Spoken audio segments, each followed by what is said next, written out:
On करो पैसे उठाइए।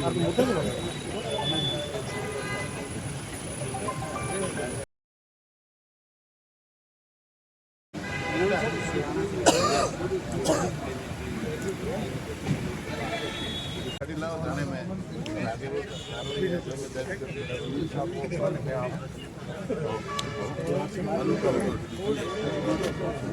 अब भी जमा राजेंद्र कुमार का कल मैं आपको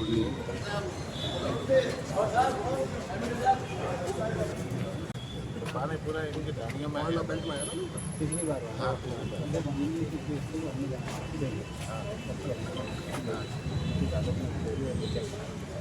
बहुत सही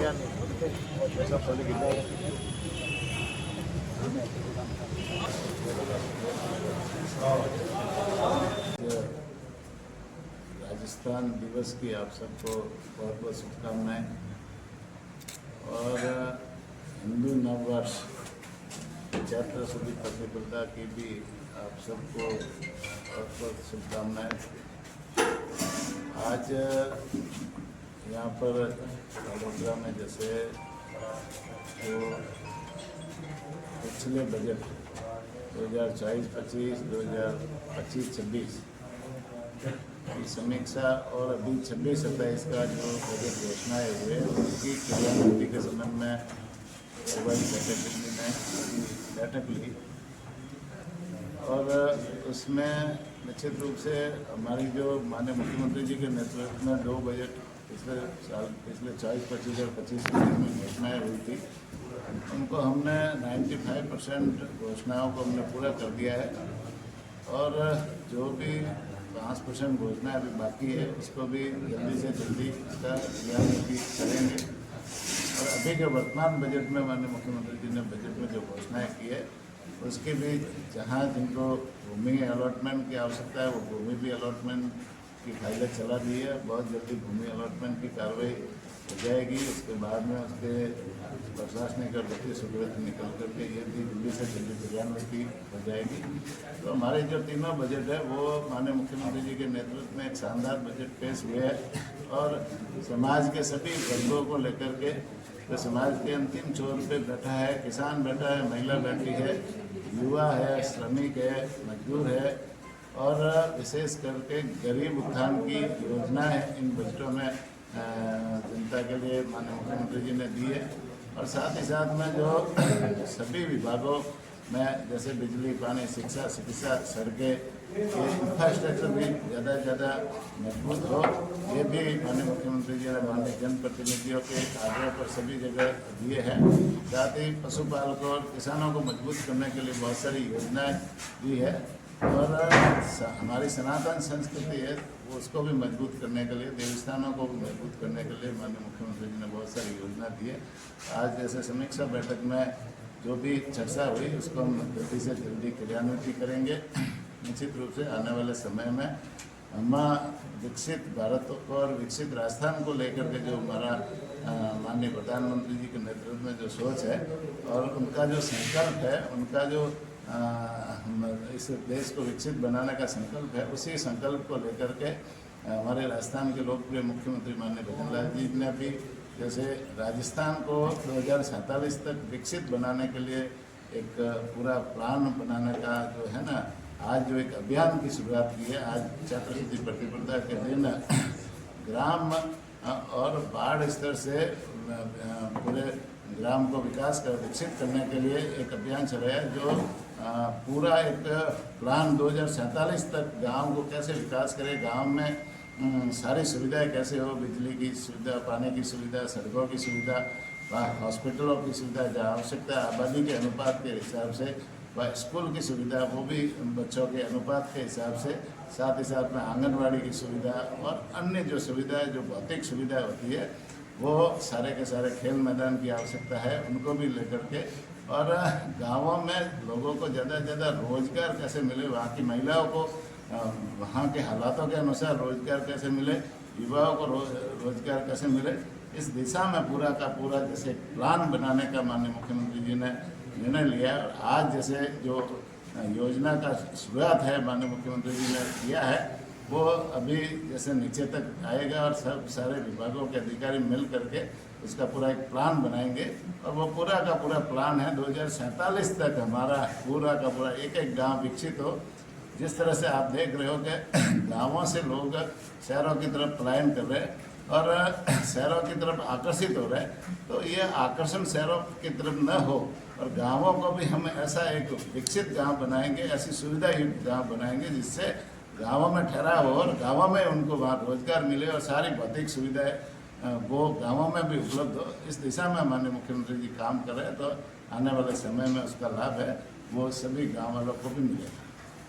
सर गांवों में जिस तरीके से आप तो गांवों में एक साल से जो पिछले कई योजनाएं अटकी हुई पड़ी हैं, कई लोग हैं जो रोजगार को लेकर तरस रहे हैं या फिर ग्रामीण विकास को लेकर आज भी लोग ये कह रहे हैं कि हमारे जो पिछले 1 वर्ष से काम नहीं हो रहा है या फिर वहाँ पर जो नरेगा था वो भी बंद हो रखा है। निश्चित रूप से गाँवों में जो जो अवसर सरकार की तरफ से दिए हैं वो निश्चित रूप से रोजगार सबको मिल रहा है। किसानों को पर्याप्त मात्रा में रोजगार मिल रहा है। सरकार की जितनी भी योजना है उसका फायदा किसानों को मिल रहा है। और जहाँ तक नरेगा की बात करें तो उस योजना का जैसे अभी नाम संशोधन किया है और विकसित भारत जी राम जी योजना उसका नाम संशोधन करके किया है और उसमें बहुत सारे जो प्रावधान थे उस योजना लंबे समय से चल रही थी, उस योजना में शिथिलता आ गई थी, कई जैसे अड़चने आ रही थी, उन योजना को नवीनीकरण किया है, उसमें बहुत सारे सुधार किया है। पहले 100 दिन का रोजगार मिलता था, अभी 125 दिन का रोजगार उसमें देने का प्रावधान है। साथ ही साथ में भू संरक्षण के काम उसमें जोड़े हैं, जल ग्रहण के काम उसमें जोड़े हैं, किसानों के खेती से जुड़े हुए काम उसमें जोड़े हैं और पक्के स्ट्रक्चर के काम जोड़े हैं। पहले जैसे एक ही जो नाड़े है, तालाब है, एक नाड़े और तालाब को इस योजना में 20-20 बार जोड़ दिया, लेकिन अभी तक वो नाड़े और तालाब का काम पूरा नहीं हुआ है। तो ऐसी जगह वो फालतू पैसा लग रहा था, सदुपयोग भी नहीं हो रहा था, इसलिए पक्के स्ट्रक्चर के काम भी इसमें जोड़े हुए बहुत सारे काम उसमें योजना को संशोधित करके जनता को हम देंगे, जिससे आने वाले समय में गांव का भी विकास हो, लोगों को भी रोजगार मिले और योजना का लाभ सबको मिले। सर ITI पटौदी के अंदर 2022 में बिल्डिंग तैयार है, लेकिन नोट ट्रेड वहाँ स्वीकृत है, सामान आया हुआ पड़ा है। होमगार्ड के भरोसे आधा तो बड़ा पटौदी में, आधा यहाँ ITI बालोतरा। कौशल विकास को लेकर जो सरकार की स्कीम्स चल रही है, तो ITI जैसे शुरू बन के तैयार है लेकिन इम्प्लीमेंट नहीं हो रही, धरातल पर नहीं कर रही। कौशल विकास की बहुत सारी योजना सरकार चला रही है और भारत सरकार ने, माननीय प्रधानमंत्री नरेंद्र मोदी जी ने जिस तरह से कौशल युवाओं के कौशल विकास को लेकर के, महिलाओं के कौशल विकास को लेकर के काम किया है। आज जैसे ITI में भी जैसे कौशल विकास को लेकर जगह जगह नई ITI भी खोली है और अभी मुख्यमंत्री जी ने भी कई जगह तो पिछले बजट में भी ITI नहीं खोली है। यहाँ का ITI का यदि कोई काम है अधूरा है तो उसको भी हम जांच कराएंगे। अब प्रेस वार्ता चल रही है ना, आपका विषय प्रेस वार्ता में हो ना तो ठीक है, नहीं तो प्रेस में फिर दूसरे आंसर पूरा हो जाना ना, आपकी समस्या हो तो अलग से बता देना ना, प्रेस में प्रेस के हिसाब से कंटिन्यू। हाँ आया तो उसको हम जांच करवा लेंगे और जल्दी से जल्दी यदि उस अधूरे काम को पूरा करवाना तो हम पूरा कराएंगे और जनता के उपयोगी उसको बनाएंगे। सर जिले में स्वास्थ्य सेवाओं को लेकर अगर बात करें तो चाहे सिवाना जिला उप जिला अस्पताल है, बालोतरा जिला मुख्यालय अस्पताल है, वहाँ सोनोग्राफी की अन्य जो जांच सुविधाएं हैं उनमें कहीं ना कहीं खामियां और कमियां नज़र आ रही है।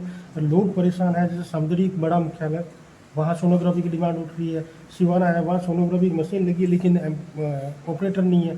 बालोतरा जिला मुख्यालय इवन है, वहाँ सोनोग्राफी की 3-3, 4-4 मशीनें हैं लेकिन ऑपरेटर एक। अभी जैसे है ना, चिकित्सा सुविधाएं बढ़ाने के लिए माननीय मुख्यमंत्री जी ने 2 जो बजट पेश किए, तीसरा बजट पेश किया अभी, तो उसमें बहुत सारी जगह चिकित्सा सुविधाएं हैं ना, नए संस्थाएं भी खोले हैं, कई जगह कर्मोन्नत भी किए,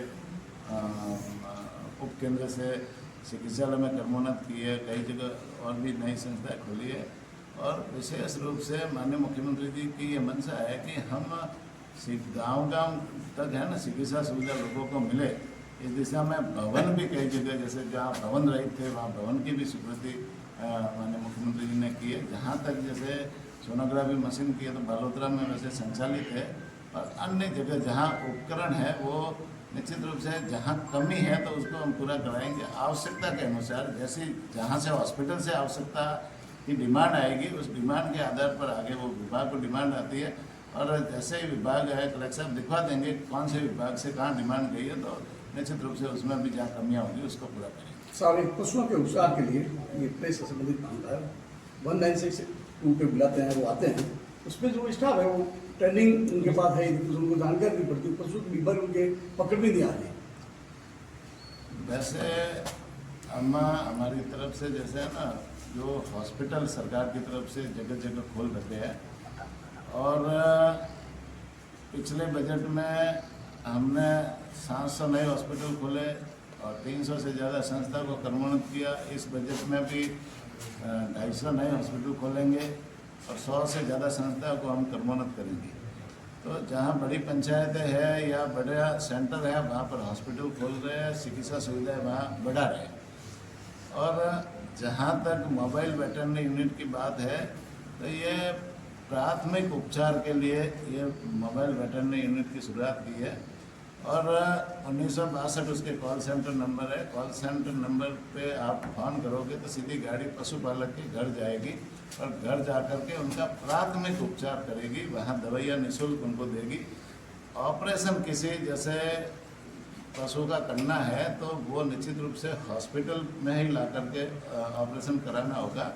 वो गाड़ी एक प्राथमिक उपचार है। जैसे 108 मोबाइल गाड़ी होती है, वहाँ पर जैसे कोई मरीज कोई एक्सीडेंट होता है, डिलीवरी केसेज होता है तो वो गाड़ी सीधी ले जा करके हॉस्पिटल में उसको पहुँचाने का काम करती है।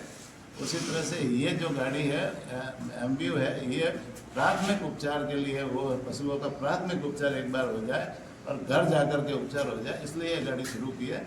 वहाँ पर जैसे किसी भी तरह की बीमारी है उसका एक बार प्राथमिक उपचार, वहाँ दवाई उनको मिल जाती है, उनका डॉक्टर चेक कर लेता है। बाकी जैसे ऑपरेशन की सुविधा है या दूसरा है तो वो हॉस्पिटल पशु को ले जा करके कराना। सर मेरा निवेदन था, वो आप बात सुन नहीं पा रहे थे, बात था कि उसके पेट दर्द हो रहा है और बातें का इलाज कर रहे थे।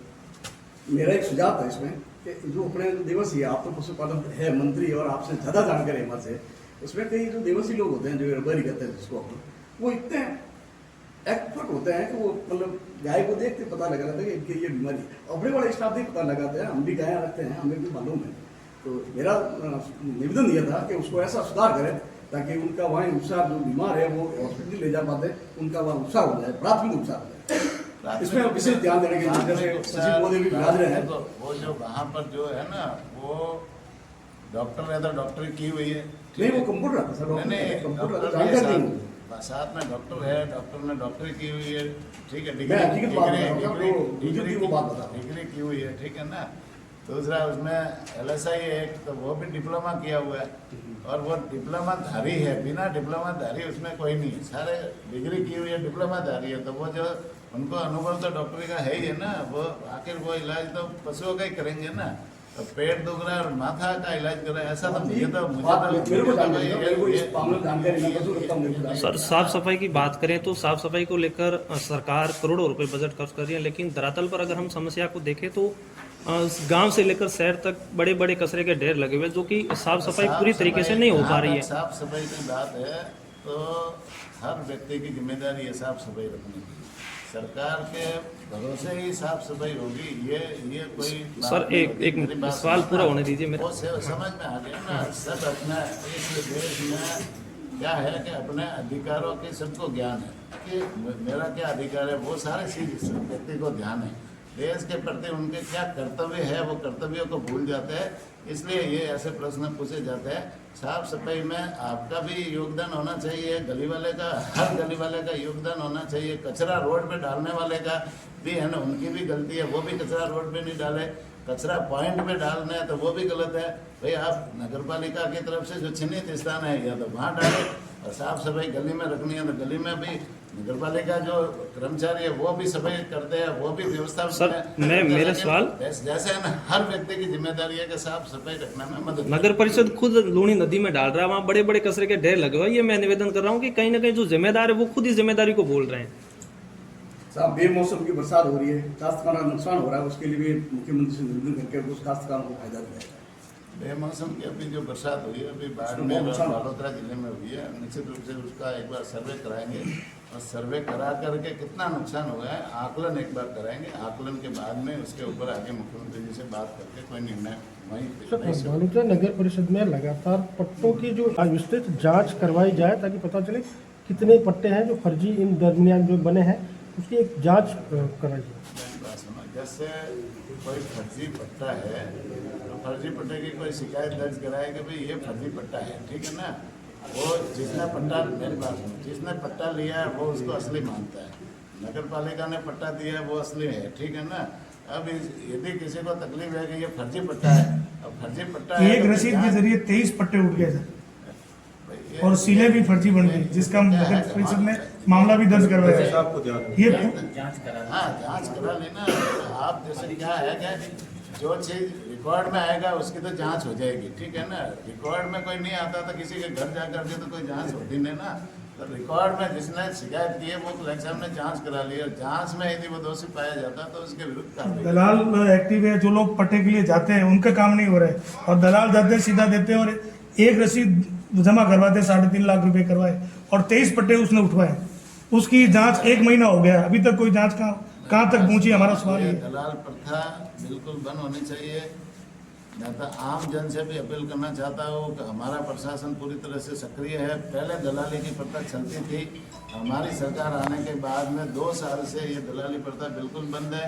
कोई दलाली वलाली पीछे नहीं, कोई अधिकारी से जाकर के आप डायरेक्ट मिलो, कलेक्टर से मिलना है तो डायरेक्ट मिलो, एसडीओ से मिलना है तो डायरेक्ट मिलो। हमारे अधिकारियों के सारे दरवाजे खुले हैं, हमारे जनप्रतिनिधियों के सारे दरवाजे खुले हैं, कभी भी आकर के उनसे मिलो। सब तरह से जनता के सहयोग के लिए हमारी पूरी है ना प्रशासनिक और शासन व्यवस्था की पूरी टीम तैयार है। आप है ना जनता में भी आप जैसे मीडिया से जुड़े हुए लोग हो, आप जनता में भी ऐसा मैसेज कराओ कि भाई सीधा है ना, आप लोग जाकर के सीधा अधिकारियों से मिलो। आप दलाल पकड़ना ही बंद करो ना। दलाली की व्यवस्था जो भी इसमें पिछली सरकार ने कर रखी थी वो व्यवस्था बिल्कुल खत्म करनी है। हम साफ सुथरे ढंग से जनता के लिए बैठे और जनता के काम के लिए बैठे। आप ऐसी व्यवस्था, आप भी हमारा सहयोग करो ऐसे लोगों से, है ना। आप सवाल सिर्फ व्यवस्थाओं पर ही है। आम आदमी जब पट्टा बनाने के लिए जहाँ जो दफ्तर या कार्यालय वहाँ जाता है उसको चक्कर पे चक्कर काटने पड़ते हैं, उसको कोई सही तरीके से जवाब नहीं मिलता, इसलिए उसको दलाल की शरण में जाना पड़ता है। और सर सबसे बड़ी इम्पोर्टेंट, सुबह उसने पट्टा की फाइल जमा करवाई और शाम को उसको पट्टा मिल गया। नगर परिषद बालोतरा का ये बड़ा मामला है और आमजन साल भर घूमता रहता है। जो जैसी परिपाटी चल रही थी उस परिपाटी को बदलना होगा ना भाई। हम भ्रष्टाचार के विरुद्ध है, हम दलाली प्रथा। तो सर इसमें ऐसे अधिकारी के विरुद्ध भी कार्रवाई करनी चाहिए ना। सरकार दलाली के विरुद्ध है, हमारी सरकार भ्रष्टाचार के विरुद्ध है। जहाँ भी जो शिकायत आती है तो हम निश्चित रूप से उनके विरुद्ध कार्रवाई करते हैं। सस्पेंड करना तो सस्पेंड भी करते हैं, उनके विरुद्ध मुकदमे चलाने तो मुकदमे भी चलाते हैं। लेकिन ये ऑन रिकॉर्ड कोई आए ना, ऑन रिकॉर्ड आएगा तो उनके विरुद्ध कार्रवाई होगी। और निश्चित रूप से हम इस व्यवस्था, गलत व्यवस्था के खिलाफ है। हमारा जो प्रशासन है नहीं, जब तक सर कार्रवाई नहीं होगी तब तक आमजन में एक मैसेज नहीं रहेगा। साफ सुथरा प्रशासन है। हम पूरी कार्रवाई करेंगे। हमारे पास दो ना, हम हमारे पास आएगी तो हम भी कार्रवाई करेंगे। जीरो टॉलरेंस की सरकार की दिनचर्या थी, सरकार ने बार ये कहा भ्रष्टाचार और जीरो टॉलरेंस का है। नगर परिषद, मेरा निर्देशन नगर परिषद बालोतरा के अंदर आयुक्त पोस्ट में बैठा है और आरोप पट्टों पे साइन कर रहा है। अभी भ्रष्टाचार के संबंध में जो चर्चा चल रही है यहाँ पे इस वक्त आरोप साइन कर रहा है, आरोप को अधिकार भी नहीं है। फिर सर आपकी भरपाई के लिए हमारे एक बात है, जो आयुक्त पोस्ट पे है सर, बात सुनो ना, जो जिम्मेदार अधिकारी है वही साइन करेगा। नहीं तो सर, नहीं तो कहना ये भ्रष्टाचार नहीं हुआ ना। भ्रष्टाचार अधिकारी किसको साइन करना किसको नहीं करना वो तो जिम्मेदार होगा।